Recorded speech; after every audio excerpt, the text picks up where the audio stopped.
Hey, everybody. Hey, we're back. We're back. What's up? Welcome to the Wrestling Through the Years podcast. I'm the armchair QB Dizzle, and I'm here with the mind of the sexiest man on planet Earth, Eric. What's I'm up? just kidding. The guy who's halfway through the screen, Dutchie's here. Yeah, we're also with the shadow.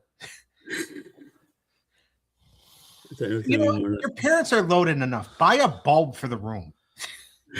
He looks good. How can you not get in here? Is your head that fucking big? Yeah. It's just like he looks like one of those guys that they have to. He looks like one of those prostitutes that they have to blurt out because she doesn't want to be seen on camera. Hey. In the old, like on Cops? Yeah.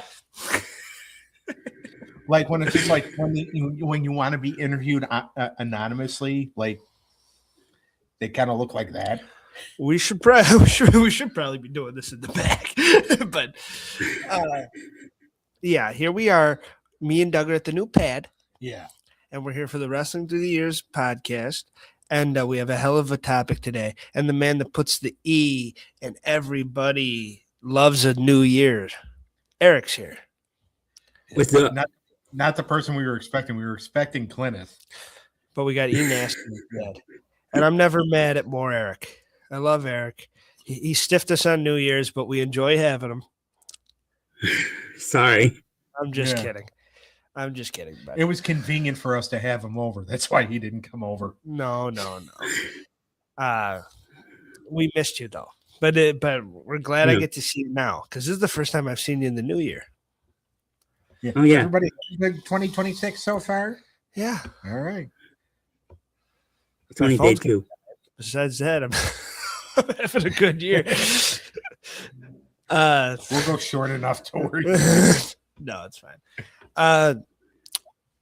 Turning point. I keep wanting to because it's the new year. I keep wanting to call this thing fucking Final Resolution. But Turning Point 2011. And I know Turning Point's been in the news lately, but not for TNA. But we'll stay away from that. Turning Point 2011 is the pay-per-view that we watched and that we're going to talk about. Eric, did you get to see this? Yes, I just finished it. Awesome. Like, this is interesting because this is actually, even though a lot of people will probably mark like this era of when TNA started going real downhill, I really like the year of 2011 and 2010. When Hogan and Bischoff first came in, there was an excitement around it that I did enjoy. Yeah. And I did enjoy the elevation of AJ back to the top. And certain guys like Kurt was still doing good stuff. Abyss was on a great run. Yeah. That's when, Nigel McGuinness was really starting to come on, national television as Desmond Wolfe. And we were really getting, to me, some really good stuff. Yes, there was huge falters. This isn't there's no six-sided ring here. That's gone. Yeah, they got rid of Bischoff and Hogan got rid of that in like February of 2010. Which, some years. In the decision, some people enjoy it. I know the talent mostly enjoy it because I heard the plywood and the stuff that held up the six-side ring. Apparently bumps were a bitch on it, which sucks. But it did make it different and look cool. Yeah, which is why a lot of the original talent liked it. But is it back for good now? No, it's not, is it? I don't watch TNA like that. No, I don't think it's a six-sided ring. I know David Meltzer will say that I don't. Oh, I thought it was. They bring it back and they changed it back again? Did you see what Meltzer said about that one dude's poll? Some dude made a poll about what was your wrestling promotion of the year. And by the way, just to let people know what we're going to be doing next week, our year-end awards we're going to do next week. So me, Doug, Eric, and Clintus, we're going to infer throughout the next couple weeks and talk in our group chat and come up with some good nominations and some good categories. And then we're going to throw them on the Wrestling Through the Years Facebook group, get votes, and give our year-end awards. So we'll be doing that next week, and that'll be fun. Where was I going before that? What made me go there? I don't know. Probably just because you wanted to get that out because you were thinking about it. Yeah, but I had something that was before that. This is why one of us has to pay attention. But yeah, so we're going to be doing that next week. Dave Meltzer in the tweet. And Dave Meltzer got mad that this guy released his poll, and he said, "What's your favorite wrestling promotion of the year?" And CMML, the Mexican promotion that Tony Khan and AEW work with, only got 4%.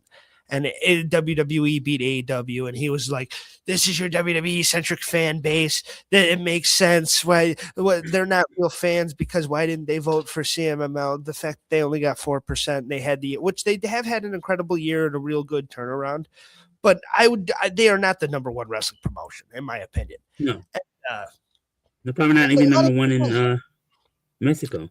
Well, a lot of people in the States, it's hard to even watch it. So. Yeah.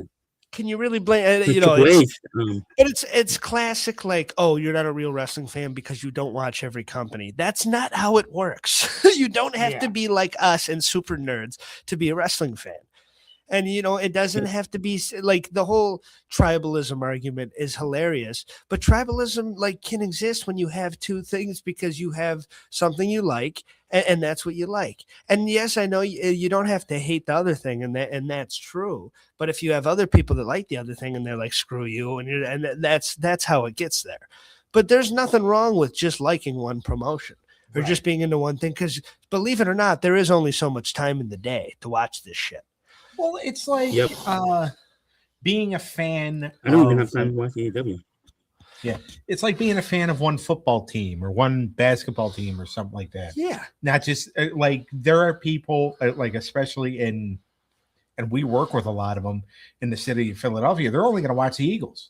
Yeah, but they don't care about. It's a little different when it's just your city though. Because that is represented by the city, whereas the company, we just make it like a lot of people are like, okay, I'm WWE diehard for life, even though they really don't give a shit about you. They actually want all your money. Well, yeah, I mean, it was your firstborn children. It was more, it was more like this back in the territory era because, like, in Philadelphia, you were only able, back in the 70s and early 80s, you were only able to get WWE television. Yeah. And there's different styles. And that's why, as a wrestling fan, I've always approached it as if I am enjoying the television, because I don't know if I have a specific style of anything that I like. I like there's certain old school matches. I love watching old Ric Flair matches, and I love watching old Dusty matches. I also love watching Will Ospreay, and I love watching, people flip around and stuff like that too, and the gymnastics that they call it. I think those are great matches if it's done right and there's psychology with it. And I think there is more psychology than people even like to admit with those things. And I think to me, it's not about style. I like Attitude Era stuff. I like, modern day stuff, ruthless aggression stuff. I like indie stuff. Most styles I enjoy. To me, it's a quality thing. If I like it or if I think it's good, I'm going to keep watching it. If I start to sour on a storyline or if I start to feel like, wow, I'm watching 2 hours of this show and I'm only enjoying like this one segment or like 5 minutes of it, I think I'm going to take a break. That's what's going to happen when SmackDown goes to 3 hours later. Yeah. So when there's when SmackDown has gotten shitty lately, I stopped watching SmackDown for a while. There's nothing wrong with that. And then SmackDown starts you hear about something that you like. You hear about a storyline. They're pushing a guy that you're into. Hey, let me get back into it. There's nothing wrong with taking little breaks or being into this for a while and then getting into that. It doesn't have to be like a football team. You're not you don't have to root for AEW because you're from Jacksonville or whatever. You don't have to it's not like if you're Buffalo, you got to rep the Bills because you're from Buffalo. It's if something's good and I enjoy it, I'll watch it. And if it's not at the time, I won't watch it and I'll wait for it to get good. There's plenty of shows I've done that with that take a dip and then come back and I'll come back for it. SmackDown that's just 3 hours straight, right? Yeah. In Buffalo, by the way. And by the way, Buffalo was supposed to get the Raw on Monday, but this was the one we were complaining about. Oh, yeah, that's right. Okay. Which, by the way, the tickets have dropped immensely. Yeah. It's a way cheaper. So you were supposed to go to this weekend, Doug. Yes. Yeah, we were all going to go. And I'm still going home to Buffalo. Yeah. We were all going to go. And then it got switched. So I'm like, all right, I'll just stay here. He's still going. Yeah. But it's funny to me how people are with the wrestling promotions and stuff. Because to me, It's if you enjoy it, watch it. And if you don't, you can even critique it, but you just don't watch it and then come back if you hear that you something that you like. Yeah. And that's how I've always approached it. Not saying it's the perfect approach, but that's the way I get after it. That's the way I approach it too. Yeah. And because right now, the stuff I'm enjoying is not really much WWE, little bit of Raw, but I'm enjoying AEW. So I'm watching more AEW. And for the last fucking, by the year before this, that wasn't the case. I was watching mostly WWE and I was taking a little break off AEW. Wasn't a huge fan of the Death Riders, and there was a couple things that felt a little wonky. And then, I hear about some stuff going on. MJF kind of comes back, and this is before he made his recent return, but the return before that, Hangman and Christopher Daniels are doing some cool stuff, and that's like, oh, let me check this out. And then I'm back into it. I've been watching it, for a year since then. Because we cover it, we're kind of more for it. But that's what's great about our podcast and only talking about old shit, really. Yeah. Is, we're not handcuffed to having to watch 300 hours of TV a week. Right.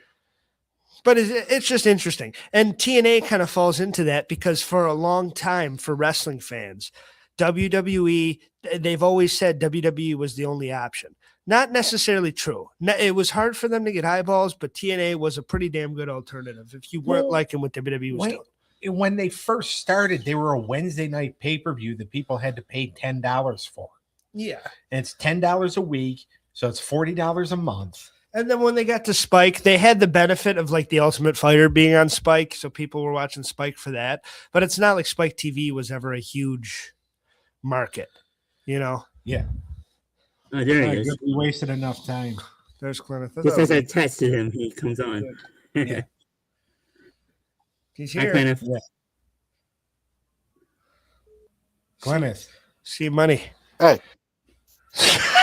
What an entrance that is. My bad. No, you're good. It's great. Well, I got Eric's message late, so that's why. Oh. Eric wasn't even supposed to be on the show, so He just sent me the message and said, well, it was like 6:30. I haven't gotten the link. So I said, I want to go downstairs and get some food then. Well, Yeah, I sent you I just remembered when I came on. I said, "Oh shit, I forgot to send the link." Then I sent it at 6:25. all right, And so Clinton knows we'll be talking about it more in the group chat, but I revealed it at the beginning. Next year, we're going to be doing our year end next week. Next year from last year, we're going to be doing our year end awards. So we're going to be coming up with categories and nominations throughout the week in the group chat, and then we'll reveal them next week. Sweet. All right, Turning Point 2011. Doug, get in the frame. right here. What was our base thoughts on this? I didn't love this pay-per-view, guys. Yeah, I felt the same, especially the first 3 matches. In my opinion, there was only like 2 or 3 good matches on this show. Okay, so it wasn't. See, I don't feel bad then because for 3 days I tried starting this pay-per-view and it put me right to sleep. Okay, so was it just me? No. I couldn't watch the whole thing last night. I was going to try to watch the whole thing last night, but I couldn't. Well, we had it on, so we did the first 3 matches the other day, and then we had it on last night. And then we couldn't decide whether if we wanted to keep watching it. Like he turned it off like 3 times. I was like, do I want to watch this? Do I not want to watch this? Do we want to watch it tomorrow? It's like, make up your mind. No, I was playing a match in WWE 2K, and I was enjoying the match. Well, that too. So what made you pick this one then? I wanted to do something from TNA in 2011 when Hogan and Bischoff were running rampant. And, I do love me some AJ Styles, and Bobby Roode's great too. And so this main event had a lot of luster to it. And they had a pretty damn good roster around the time. Yeah. And this is when Jeff Hardy was back to being babyface. Yeah, he came back from his from his sabbatical that he had to have because he, screwed So up. choked, huh?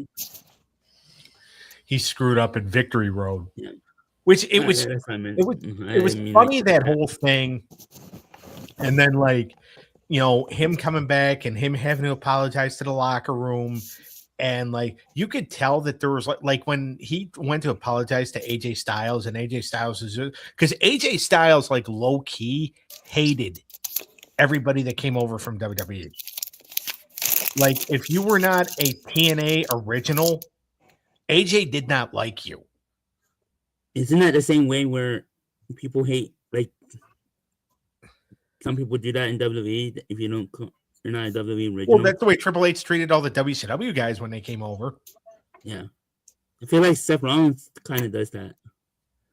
I don't know. I guess it's just a thing, but yeah, AJ just low key,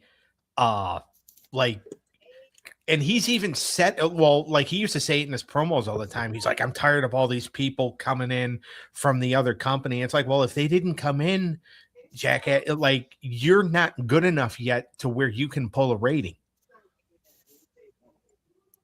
So they need these guys to come in because it'll get eyes on everybody. He wasn't a good enough promo yet. Yeah. In ring, he was better than everybody they brought in, bar Kurt Angle. Yeah.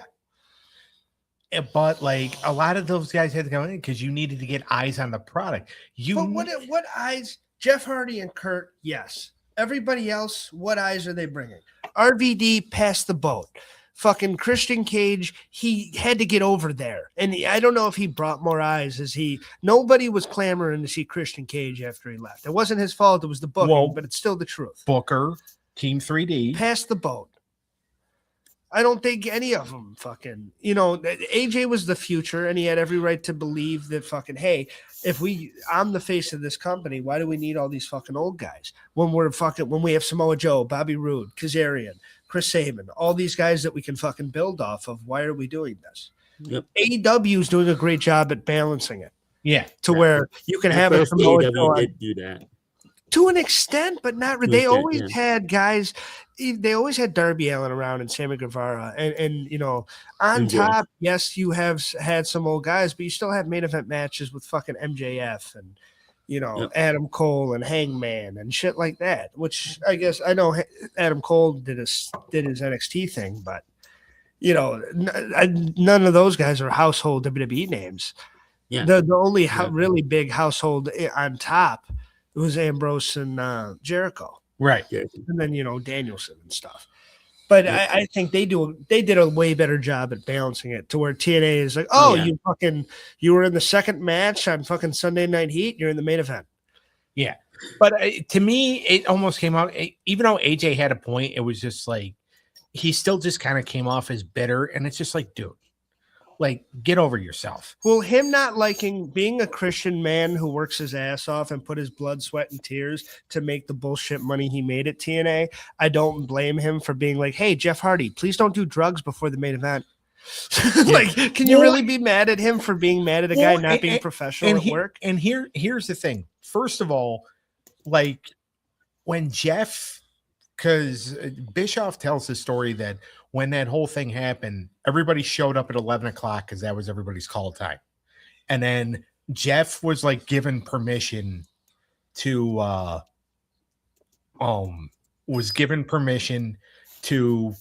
go off and do his own thing for a few hours until they needed him for the main event.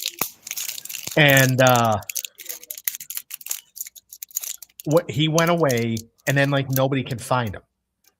And nobody really knew where he was. Now Matt knew where he was.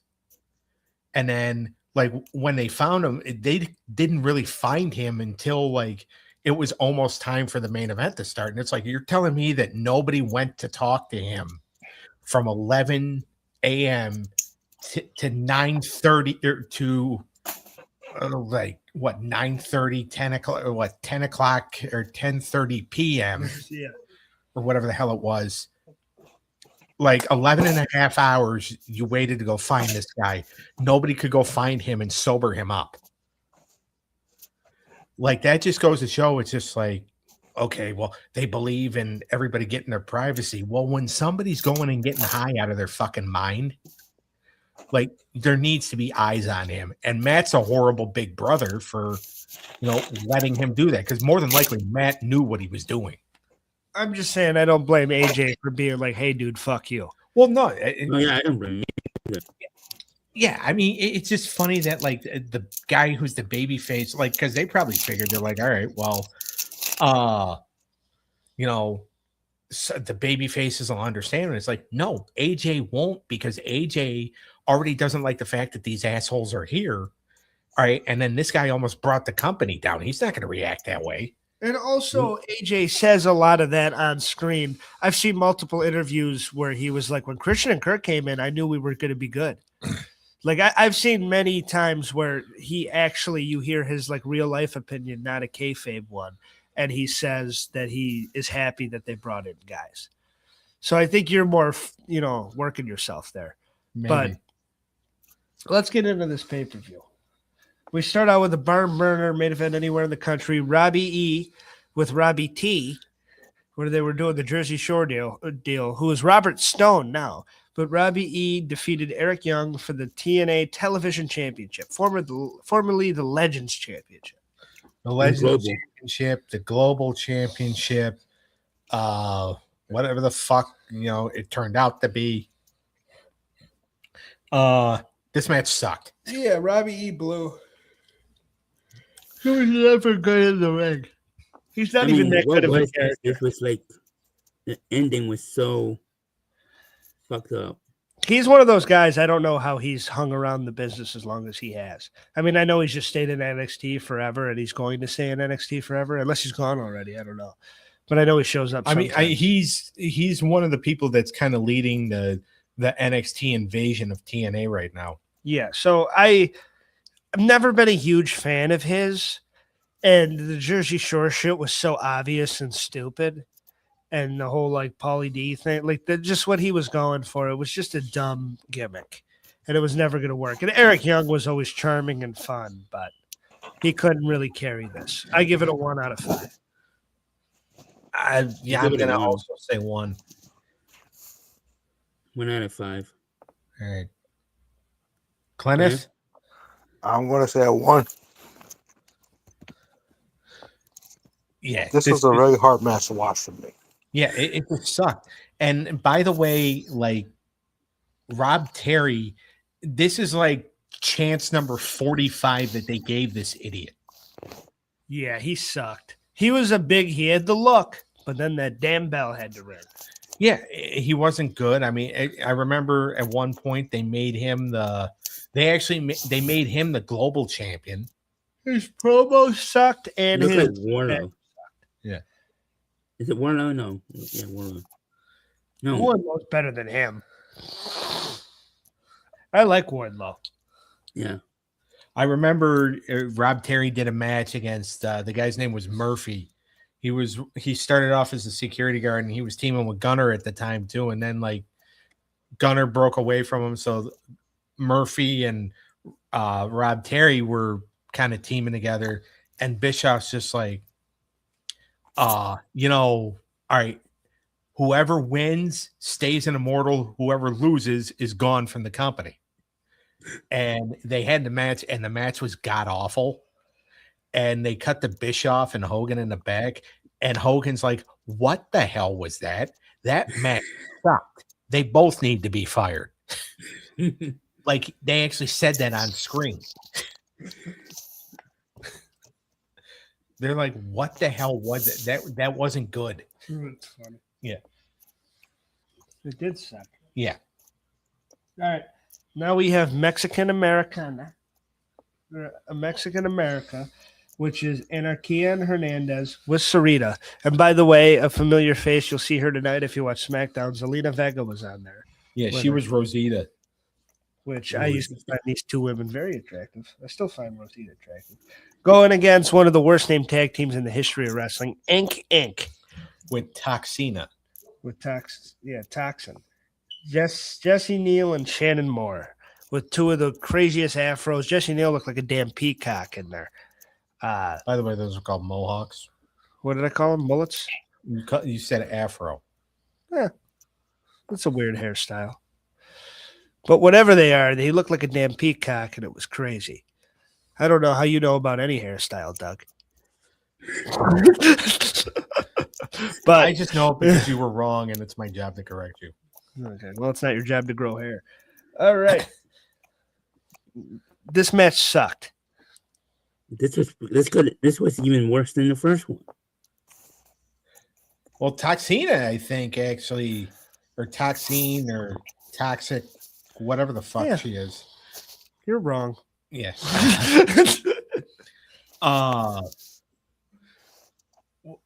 Anyway, I think she got fired right after this. Good. Yeah. No, I mean, it was okay, and you can tell they were trying their best. And God, I love Shannon Moore, but Hernandez never really worked without Homicide, in my opinion, and they tried with him with a few things. Anarchia Blue, and he wears the thong, as we found out in this match.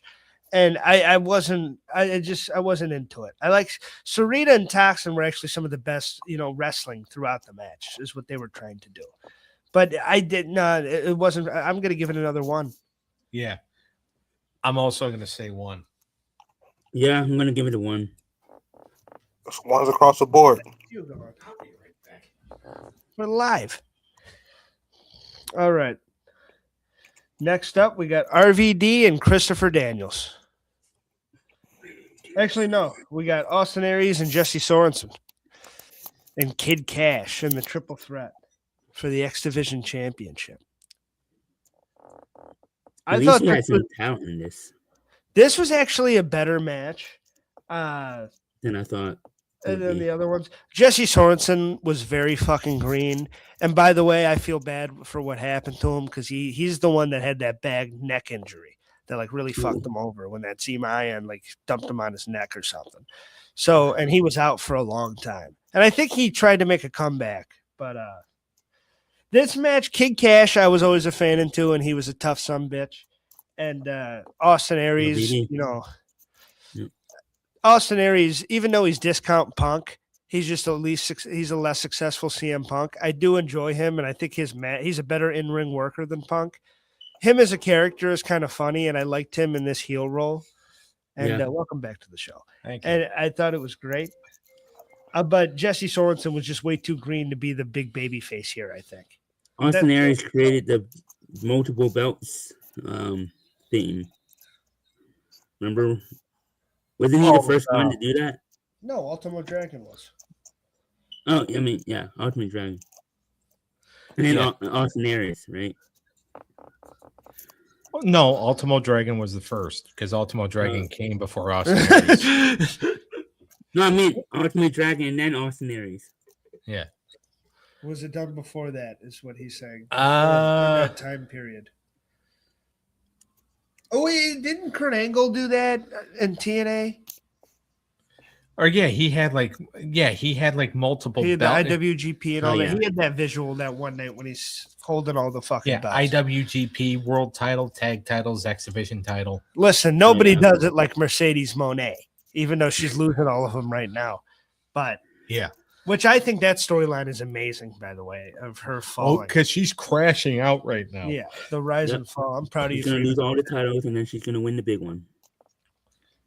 This triple threat was good. I do think, like I said, Jesse was a little too green to really be the big baby face that, is going to overcome these two veterans. But I like the story that they were trying to do. And I do think they did all the moves great and they all hit hard and it looked physical. And the psychology was pretty good and I loved Austin Aries stealing the win from Cash at the end. Yeah. Yeah. It was funny because like Austin Aries, you could tell they had like a lot of faith in him, and they brought Kid Cash back. Aries was really good around this time. I mean, again, like he said, he's a discount Punk, but this was probably the first good match on the show. Yeah, it's better than any. Aries still wrestling? Is he in he's back in TNA? Aries? Yeah. I don't know where he is right now. I haven't seen him in a while. I know for a while, like he wasn't getting booked because he caused a lot of issues during COVID when he was going on Twitter saying, "Don't wear a mask. If they force you to wear a mask, stand up for yourself." And like him and Low Key were basically barred from wrestling because they were anti-mask. Well, there you go. We want to rate this match. I give it probably a 3. I'll go 2.5. I'll say 3. I'll give it a 2. All right. Next up, we have a Rob Van Dam, which is Christopher Daniels, no disqualification. Yeah, even though Daniels wanted to do that gentleman's agreement where he didn't want to do a hardcore. See, this was Christopher Daniels, like, you know, at the peak of him being a bad guy because he was so obsessed with AJ Styles. Yeah. Mhm. Because this is like around the time him and AJ, they had that feud and AJ got the win, but then Daniels got heat afterwards because he attacked AJ. Then he's going to work with Van Dam, but then he goes back to AJ because he's just obsessed. He wants to make AJ's life a living hell. He convinces Kazarian to turn on him because he's got like this evidence that AJ's sleeping with Dixie Carter. And it's like a whole like it's a whole year-long thing because Christopher Daniels is like he's basically a creepy stalker ex-girlfriend. Yeah. This was fun, and that's what I'm saying about this time period and what's cool about it is seeing Aries heel stuff, his heel stuff. Like there's just a lot of people are trying things that I think kind of work. Look who it is. How you doing, Sean? Yeah. But do you agree with what I said, or yeah. even all right? Crimson versus Matt, or no, RVD versus Daniels, no DQ. What do we think? I mean, the match was good. It was good. I mean, I don't know if the right guy won. I mean, it's about time they had a babyface win on the show, but I would have kept the momentum going with Daniels. It was a good year. Sean liked the year too. I agree with you, brother. Yeah. Because they still had momentum. Yeah. I mean, the Monday night thing, kind of the Raw versus TNA, you know, that pretty much failed. But I do think that they had really good talent. It failed, but not in our house. Well, your house maybe, but like I was living with, when I was living with Papa, like I preferred TNA on Monday nights over WWE. Well, you prefer the TNA on Monday nights? Yeah. Interesting. I thought I did not prefer it whatsoever. And it kind of killed them. And here's why I say that. Oh, yeah. More of a Miz fan? Huh? You prefer the Miz and Jack Swagger? Well, all right. So here's why I did not prefer it.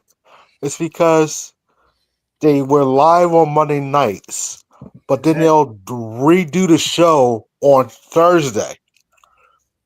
So what's the point of watching a live show on Monday when both shows are live, but one's not going to repeat, but the other will? I mean, you make a good point. So does Sean. That's why it didn't work out. I agree, but I mean, watch it live. It's fun to say. I mean, you don't want to watch a taped program. But here's the thing, though. It's not like you're missing. It wasn't like you was missing anything to the point that. And this is why this had to be. I say that decision right there is what I believe. Both Bischoff and Hogan was underpaid under the table by Vince to go to TNA during that time. I don't know how. I just believe that's what it was. Because when ideas like that started happening, because I was highly involved in TNA on my Thursday nights. And But the thing is that like I agree with you to a point. I feel like if they were going to run it on Thursday nights, it should have just been like a 1 hour like highlight show like WWE used to do back in the day. Yeah. Where you show like snippets of the matches instead of running back the entire show. Yeah. Like I think you could have got away with that.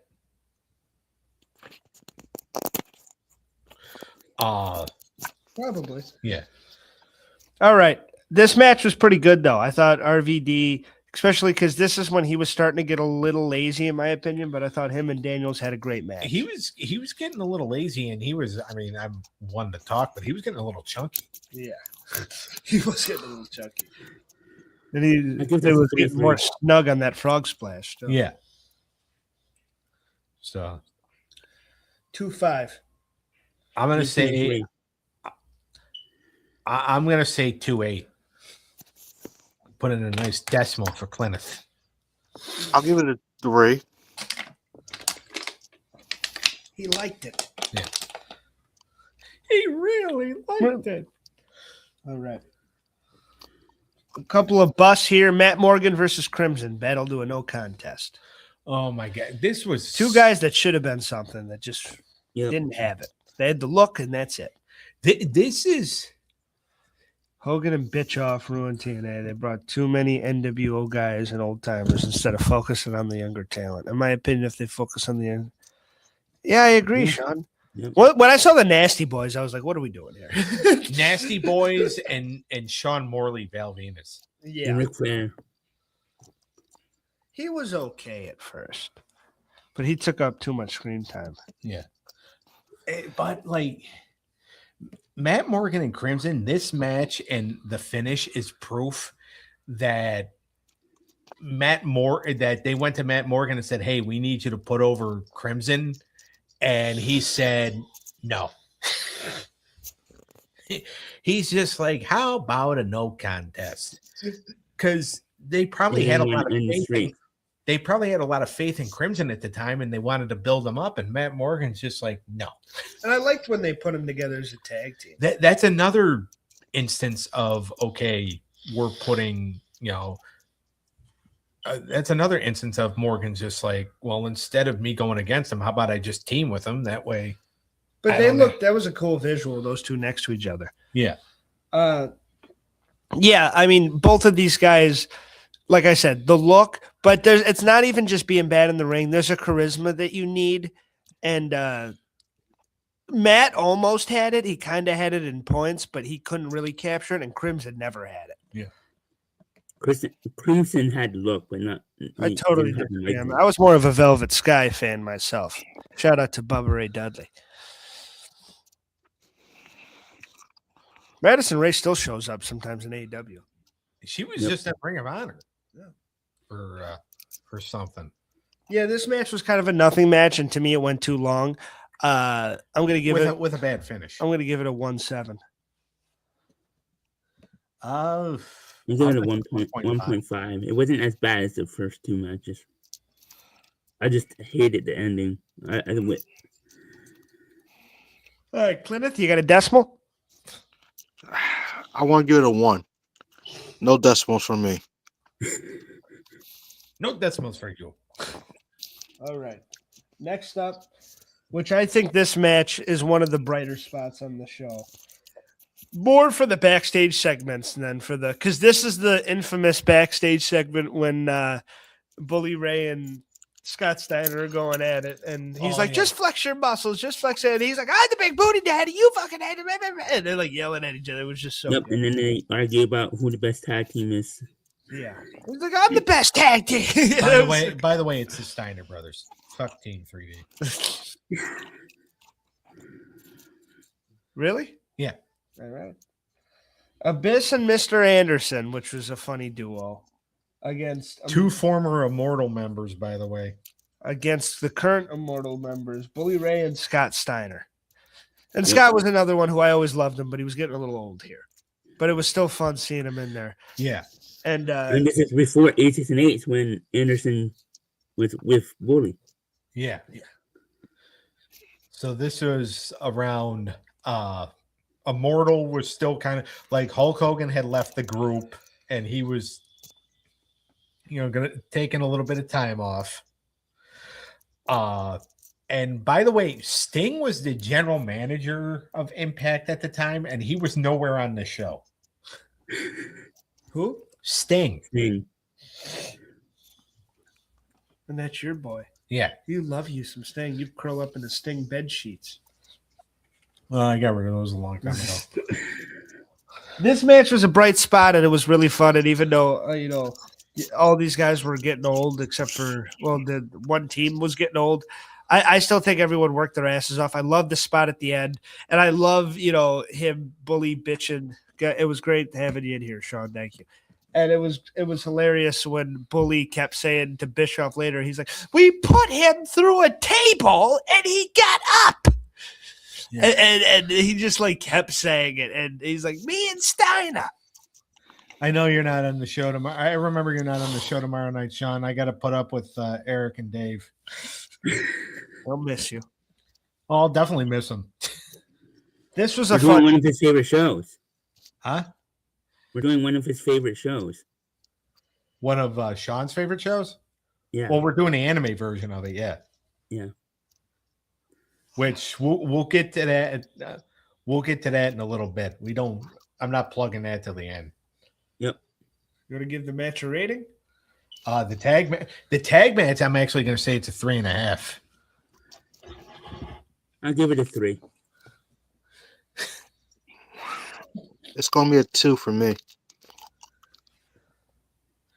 Oh, you can actually see me in the screen now. I'm gonna go 3-2.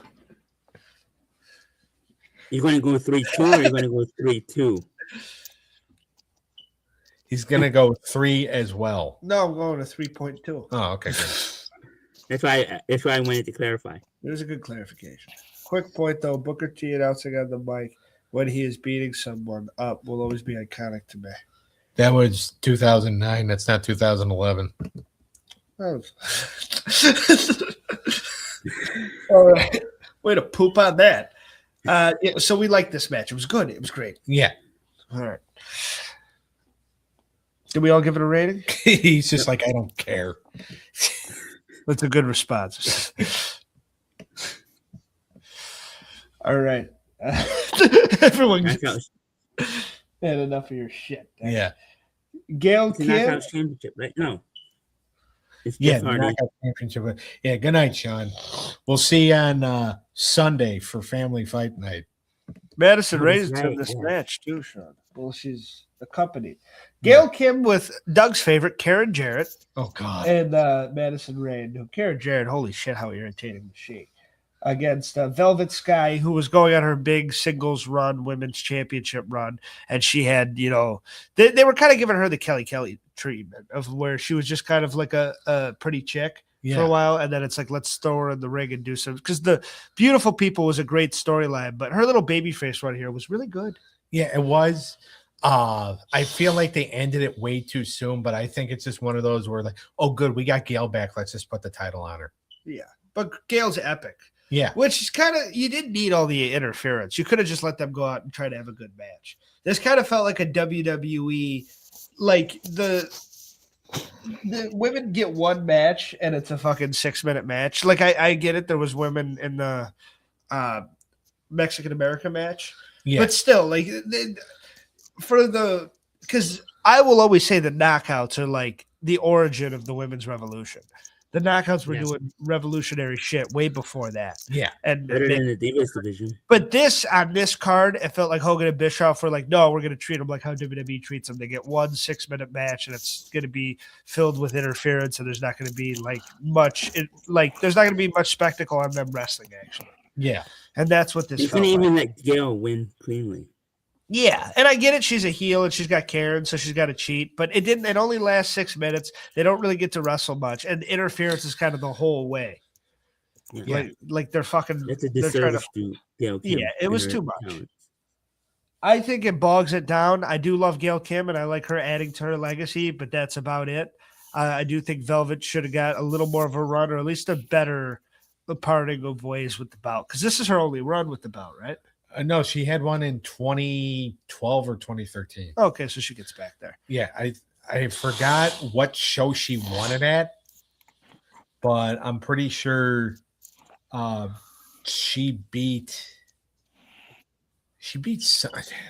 it's hard for me to remember. I think it was she might have beaten Tara, / Victoria for it and got it back, and then Mickey James beat her and went on a heel run. Yeah. So this wasn't really nothing to shake a stick at. I'm gonna give it a 1 again. I'll give it a 1-3. Yeah. I'll give it a 1.5. I'm just gonna say straight 1. 1.5. I want to agree with you guys and give it a 1 as well. Poor TNA. Yeah. Jeff Hardy versus Jeff Jarrett. In total, it goes about 6 minutes, but it's restarted 100 times. This was a lot of fun because it was fun seeing Jeff be made to look like an idiot. Yeah. And he sold it really well. So I thought that this was actually some fun banter and like a fun laugh before the main event. Yeah. Yep. I think what was happening was I think what was happening was Jeff was about to, because it wasn't long after this, I think, that Jeff wanted to start Global Force Wrestling. So I think he was just about he wanted to start a different alternative or something like that. And You're talking about Jarrett, right? yeah. Yeah. So he Trying ends to up clarify because they're both Jeff. Yeah. So he was on his way out of the company anyway. Yeah. Cause he I think he still had his voting shares, but Dixie Carter had kind of pushed him so far out. Yeah. They were trying to get rid of him for a while. Yeah. Well, because also too, you got to remember, I mean, Kurt Angle was a huge selling point, and now Jeff Jarrett is running around with Kurt Angle's wife. Yeah. I mean, I know they've been together for forever now, so it's not that big of a deal anymore. But the way Jeff did it, Jeff and Kurt already had a hard time getting along, and then all of a sudden, oh yeah, by the way, I'm banging your ex-old lady. And then everybody took offense. I think it was more though Dixie Carter took more offense to it, because I really do think Dixie was trying to find a way to get rid of him. Yeah. And she used the whole okay, well, you're doing a bad thing to Kurt, so now I got to try to push you out. It's there's kind of a little similarity of when Tony Khan wanted to get rid of Colt Cabana. So he used the fact, CM Punk doesn't like Colt Cabana, so I'm doing this for Punk. Yeah. When it's more just Tony just saying, because Tony, has no balls and didn't want to, come right out and say, Colt, you suck, you got to go. Yeah. What happened to Dixie? She's doing something, I think. I don't know. She's not really talked about. They sold the company. Yeah. Well, yeah. That's the short story of what happened. Yeah. Yeah. Yeah. They sold the company.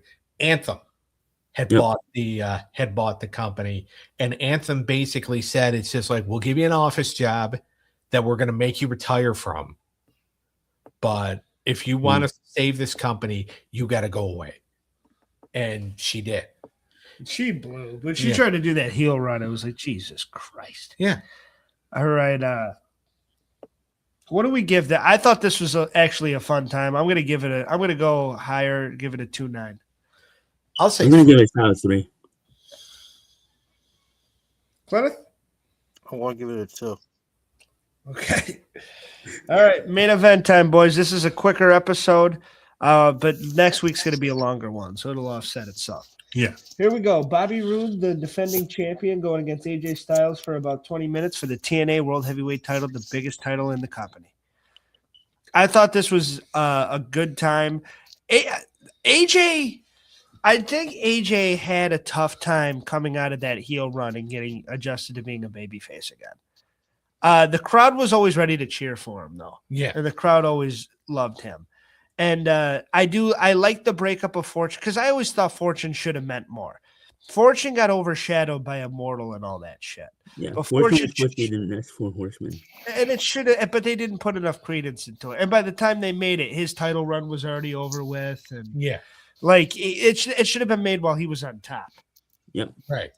But and then they break up and they make it a whole deal. And it was fun to break up because James Storm versus Bobby Roode was a pretty good feud.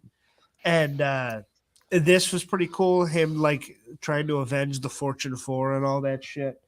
And but Bobby Roode got the win. A bit of a lame finish, but I do think that the action in here really holds up. Yeah, both guys are very talented in the ring. Good chemistry.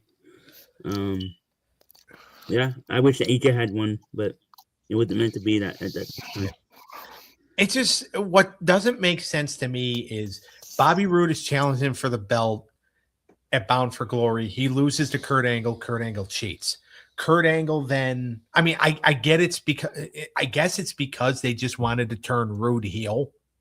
Yeah. But it's just like, why go through all this stuff when you're going to put the belt on him anyway? Yeah, exactly. I Well, saw that. this I was like, was around wait, the he just time- lost to This Kurt. was around the time Bobby Roode should have stayed heel and Fortune should have never went babyface, but the main event Mafia reboot plans didn't come to fruition, so they had to do that and make them go against Immortal. Right. I remember that. And 'cause- that kind of screwed up a lot of things because Bobby Roode should have never been into a position where he was a babyface because to me, he's a good career heel. He's a great bad guy, and that's Yeah. probably where Yep. he should stay. The only time he could get babyface pops is doing the glorious, but that's about it. And and AJ even at the time he was just getting into his own as a heel, so none of them should have turned babyface. So I'll give them a little bit of a slack on that. But I do agree that it didn't make a lot of sense, and this is around the time that the booking was getting a little like, what are we doing here? And Immortal didn't really work. Your new NWO didn't really work. It was weird. So there was a lot of weird stuff going on at the time. But what Bobby Roode and AJ could deliver on wholeheartedly was a great wrestling main event, and that's what this was. Yeah. I'm going to give it a 3-3 because I thought the action in here was great. A lame finish doesn't ruin it that much for me. I'll say 3.5. Yeah, Since I'll the agree. white with guy that. won. 3.5. He needed the reign to continue, so he had to win. So you're going to get a lame finish, Yeah. I want to give it a 3. The best match on the card is only a 3 worthy, Yep. All right. All right, let's give our final thoughts then on the show. Obviously, this wasn't all of our favorites. No. I think there was a lot of filler on here and not that much killer. You had about 2 or 3 pretty strong matches, but there was a lot of people not trying that hard and stuff that just didn't work. Green guy.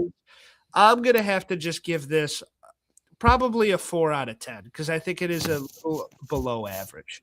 I don't think it's bad or it's one of the worst pay-per-views in wrestling history or anything, but it's a little lacking. And if you're expecting fucking 3 hours of entertainment, that's not exactly what you're getting. Right.